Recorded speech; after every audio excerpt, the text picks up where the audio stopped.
Existing with deep feeling is not merely a way of life, but rather an unavoidable destiny, placing a unique existential burden upon a person. These individuals, like insightful observers, are capable of seeing through the veil of everyday life, perceiving emotional currents, inner contradictions, and hidden meanings that escape the attention of most. This ability has no off switch.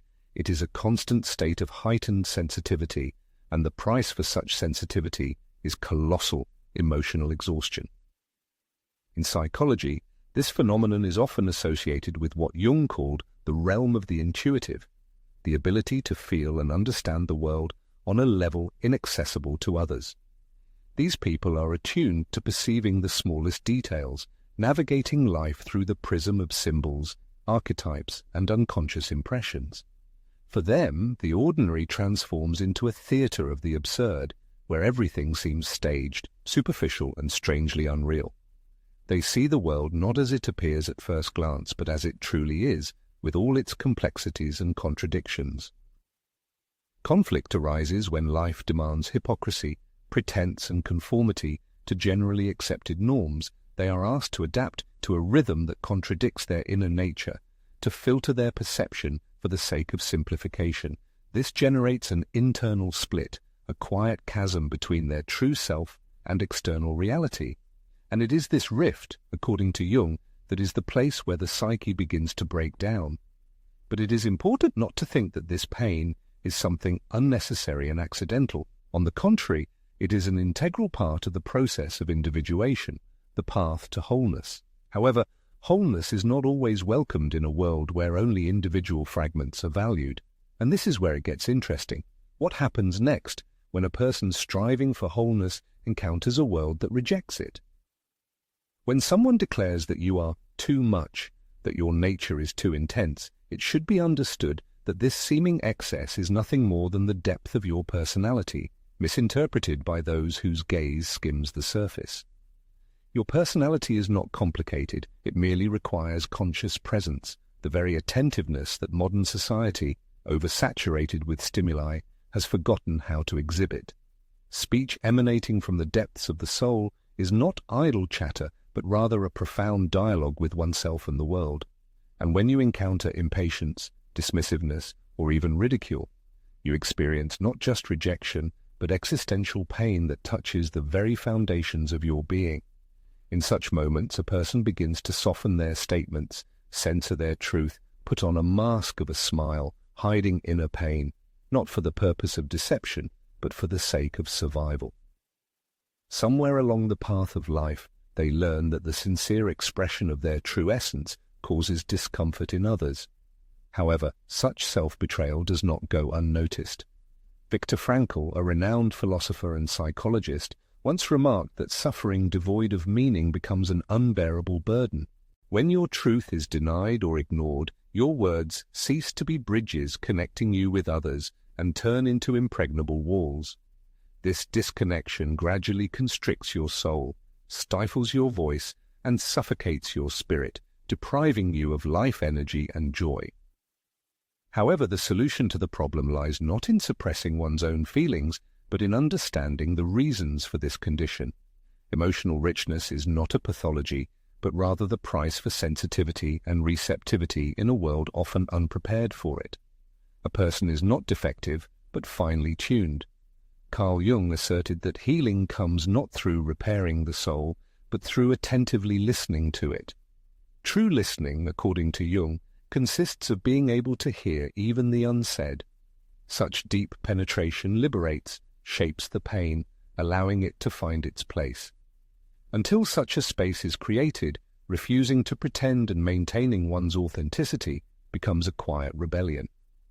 In a world where superficiality is valued, remaining true to one's depth is an act that requires courage.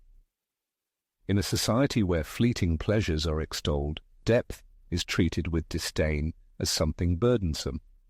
From early childhood, people are taught to suppress discomfort, simplify complex feelings, imitate sincerity, avoiding genuine connection. Jung warned, betraying one's true essence over a long period of time risks turning a person into an empty shell, into a personality created only for the approval of others, while their soul, unclaimed, languishes in the shadows. As a result, life loses its significance, conversations seem meaningless, and relationships are draining.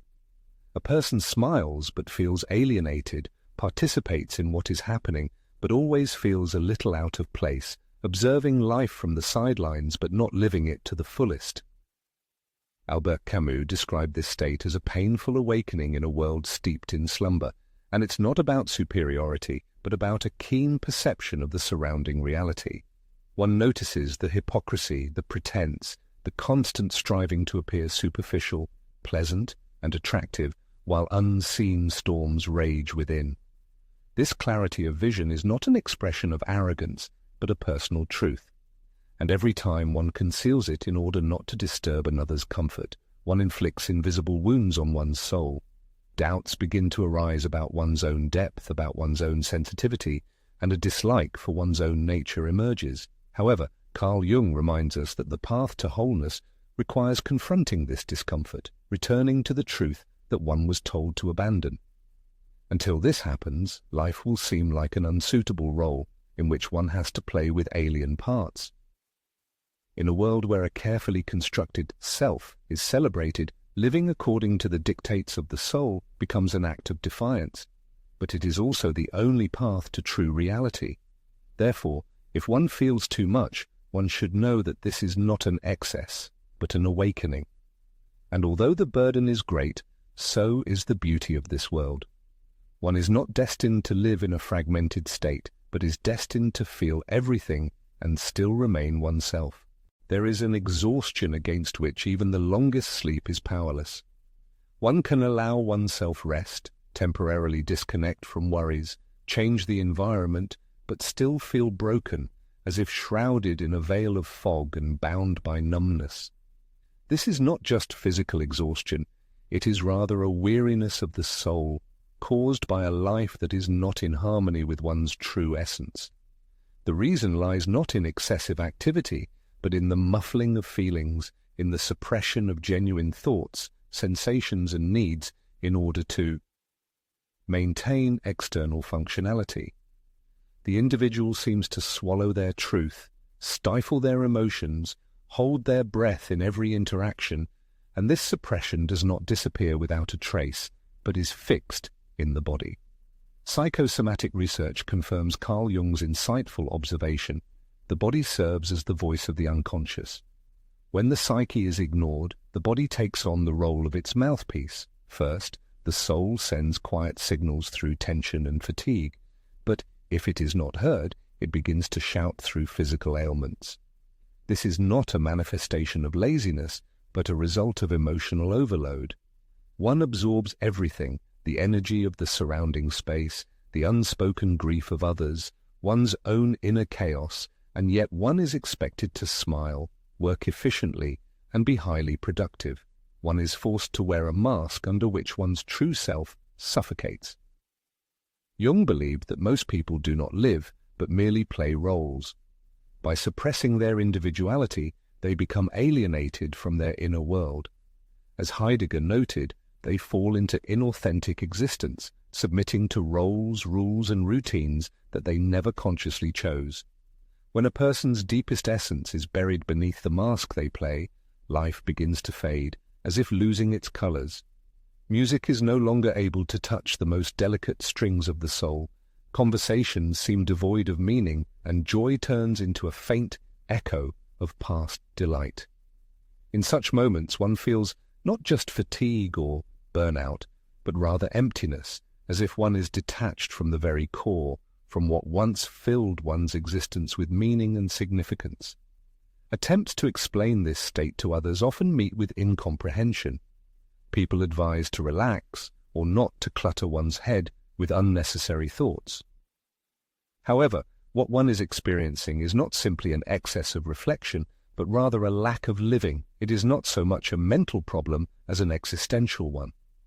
In such a situation, the remedy is not an escape from reality, but a return to oneself, a cessation of attempts to escape from one's own essence. It is necessary to allow oneself to feel what has been avoided for so long, to allow the body to express what the mind has stubbornly suppressed. As the great psychologist CarlJung taught, healing requires immersion in the depths of the unconscious, a journey into the darkest corners of the soul in order to regain the lost self. True vitality is born not from avoiding pain and suffering, but from accepting them and integrating them into one's life experience. Thus, a state of exhaustion may turn out to be not an enemy, but the soul's last, desperate attempt to awaken a person, to return them to their true self. When one sincerely strives for authenticity, openly expresses one's thoughts and feelings, one often encounters alienation. Others may perceive one as too much, too deep, or excessively intense, which forces the individual to subconsciously mute their individuality, to compromise their beliefs for the sake of acceptance in society. However, true integrity is incompatible with conformity. It begins with recognizing the value of one's own depth and refusing to apologize for one's uniqueness. This process of self-diminishment occurs gradually but has devastating consequences. Each attempt to conceal one's true essence for the sake of approval distances a person from themselves. Over time, this mask, intended to ensure survival in an environment that does not accept authenticity, becomes their new personality. As Donald Winnicott noted, a false self is formed, a personality created to adapt to unfavorable conditions. A person learns to function in society but forgets how to truly live. They are accepted but not loved, seen but not known, surrounded by people but feel profoundly lonely. In Jungian psychology, this is viewed as one of the most painful consequences of suppressing the shadow. The shadow is not merely negative traits, it encompasses everything a person has banished from themselves to avoid judgment: sensitivity, curiosity, intuition, depth. By suppressing these qualities to conform to accepted norms, a person not only hides pain, but also forfeits their strength. They begin to live in fragments. One part of their personality is displayed to the world, another is buried in silence. This fragmentation inflicts not only emotional, but also spiritual trauma, alienating the person from themselves. Friedrich Nietzsche argued that becoming an authentic individual requires considerable courage. But how can one maintain this courage in a society where sincerity is perceived as a challenge, and even loved ones feel discomfort with candor? It is at this crossroads that many lose their true essence. The realization that your authenticity causes unease in others breeds fear. A person begins to mute their voice, suppress joy, and distort the truth until almost nothing remains of their true self. Along with this, life itself becomes dull, predictable, and empty.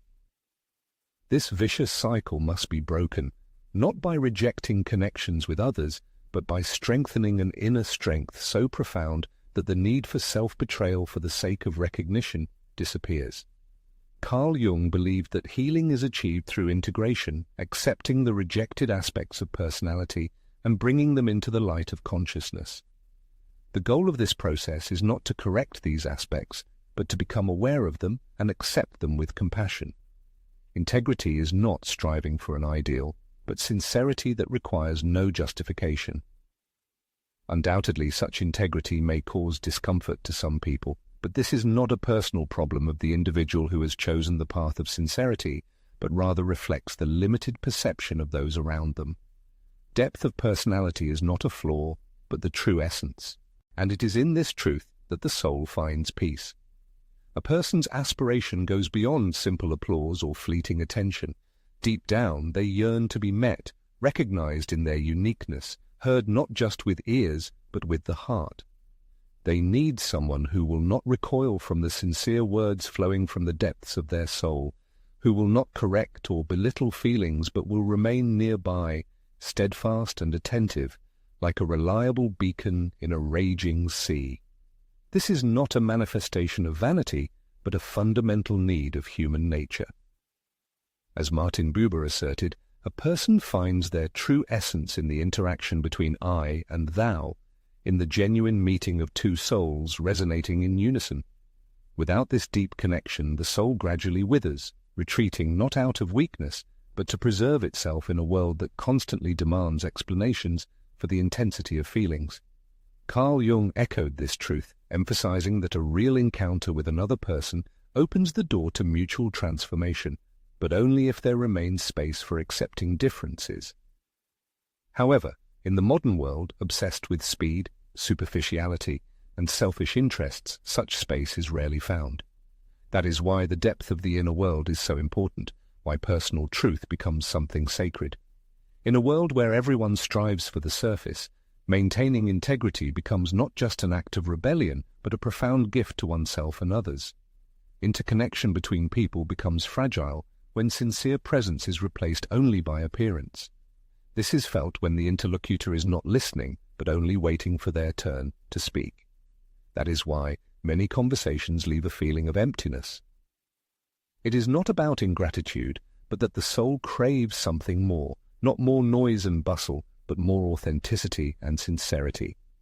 A person seeks not a multitude of voices, but silence in which one can feel safe, a gaze that sees without judgment, a connection that does not require ease and carefree, when all that is available is pure, undisguised truth.